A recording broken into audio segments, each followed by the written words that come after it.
Film کی کہانی شروع ہوتی ہے ایک جیل سے، جس کے اندر ایک قیدی کو زنجیروں میں جکڑا دکھایا ہے، اور پھر جیل کے سپاہی وہاں آ کر جیل کھولتے ہیں اور اس قیدی کو گھسیٹتے ہوئے جیل کے اوپر ایک بالکنی میں لے جاتے ہیں، جہاں اس شہر کے لوگ چیختے چلاتے ہوئے نظر آتے ہیں۔ لوگ غصے سے اس آدمی کو دیکھ کر قاتل، خونی، درندہ کہتے ہوئے نظر آتے ہیں، اور جیلر ایک گارڈ کو سزا کا اعلان پڑھنے کو کہتا ہے۔ گارڈ بھیڑ کے سامنے کہتا ہے کہ کورٹ نے 2 دن بعد اس قیدی کو پھانسی کی سزا سنائی ہے، لیکن پھانسی سے پہلے جلاد اس کو سولی پر لٹکا کر اس کے ہاتھ پاؤں توڑ دیں گے۔ اب کہانی کچھ سال پیچھے جاتی ہے۔ یہاں ہم ایک مچھلی بیچنے والی عورت کو دیکھتے ہیں جس کا بچہ پیدا ہوتا ہے اور وہ مرا ہوا ہوتا ہے، اور اس عورت کے پہلے بھی 4 بچے ایسے پیدا ہو چکے تھے، اور وہ بچے کو پاؤں مار کر اسے سڑی ہوئی مچھلیوں کے ساتھ ندی میں پھینک دیتی ہے، لیکن اس دفعہ اس نے زندہ بچہ پیدا کیا تھا اور وہ اسے بھی پھینک دیتی ہے، یہی سمجھ کر کہ وہ بھی مرا ہوا ہے۔ اب وہاں پڑی بدبودار مچھلیوں کی بو سونگھ کر وہ رو پڑتا ہے، اور وہاں کھڑے لوگ اس بچے کو دیکھ لیتے ہیں اور اس کی ماں کو برا بھلا کہتے ہیں۔ یہ بچہ وہی قیدی تھا جس سے سزا کا حکم ہوا تھا۔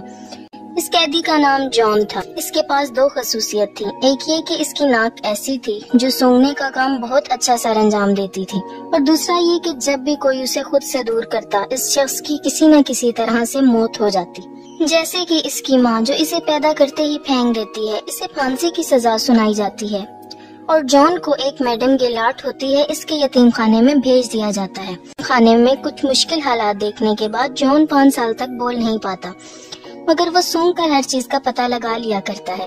اب 13 سال کی عمر میں یتیم خانے میں جگہ نہ ہونے کی وجہ سے گیلاٹ اسے جانوروں کی کھالیں لینے والے آدمی کو بھیج دیتی ہے۔ جیسے ہی جان وہاں سے جاتا ہے، کچھ چور گیلاٹ کو مار کر اس کے سارے پیسے چرا لیتے ہیں۔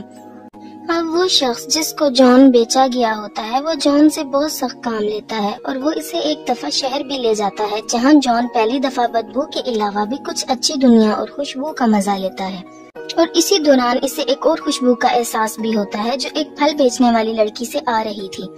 وہ اس کی طرف کھینچا چلا جاتا ہے۔ وہ لڑکی اسے بھوکا سمجھ کر کچھ پھل دیتی ہے، اور وہ اس کا ہاتھ پکڑ لیتا ہے، جسے دیکھ کر وہ ڈر جاتی ہے اور بھاگ جاتی ہے۔ اب جان اپنی سونگنے کی ایبلٹی سے اسے ڈھونڈ لیتا ہے اور اس کے پیچھے جا کر بیٹھ جاتا ہے۔ لڑکی کو لگتا ہے کہ کوئی ہے اس کے پیچھے، اور وہ ڈر کے مارے چیختی ہے، تو جان اس کا منہ دبا لیتا ہے اور لوگوں کے ڈر سے دبائے رکھتا ہے کہ لوگ اکٹھے نہ ہو جائیں، اور جیسے ہی لوگ جاتے ہیں اور وہ لڑکی کے منہ سے ہاتھ ہٹاتا ہے تو وہ مر جاتی ہے۔ اب ایک اور کریکٹر کی بات کرتے ہیں جو پیرس کا بہت ہی مشہور پرفیومر تھا، اور شہر میں نئے پرفیومرز کے آنے کے بعد اس کا کام کم ہو چکا تھا۔ شام جان بکرے کی کھال کی ڈیلیوری کے سلسلے میں اس کی شاپ میں جاتا ہے، اور وہاں طرح طرح کے پرفیوم دیکھتا ہے۔ وہ بالدینی کے جسم سے آ رہی خوشبو کو سونگ کر کہتا ہے کہ وہ اس کے لیے ویسا پرفیوم بنا سکتا ہے، اور بالدینی اس کا مذاق اڑاتا ہے، اور جان اسے اپنی ایبلٹی کی پاور کا بتاتا ہے۔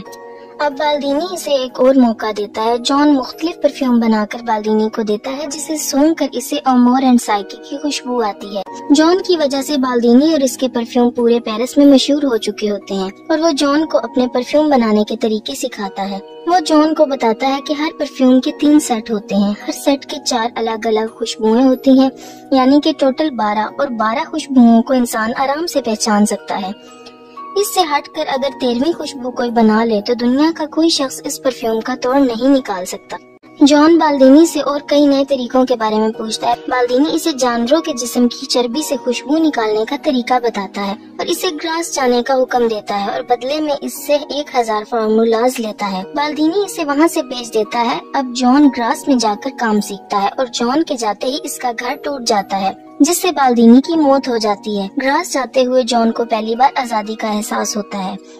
وہ دیکھتا ہے کہ ایک بہت پیاری لڑکی ایک بگی سے اترتی ہوئی نظر آتی ہے، جسے دیکھ کر وہ اس کا پیچھا کرتا ہے اور گراس میں آ جاتا ہے۔ اس لڑکی کا پیچھا کرتے وہ ایک محل میں داخل ہوتا ہے جو وہاں کے امیر شخص ریچز کا ہوتا ہے، اور وہ خوبصورت لڑکی لورا اس کی بیٹی ہوتی ہے جو پورے گراس شہر میں سب سے خوبصورت لڑکی تھی۔ گراس میں جان ایک عورت کے انڈر کام کرتا ہے۔ اس عورت کا شوہر جان پہ پوری نظر رکھتا ہے۔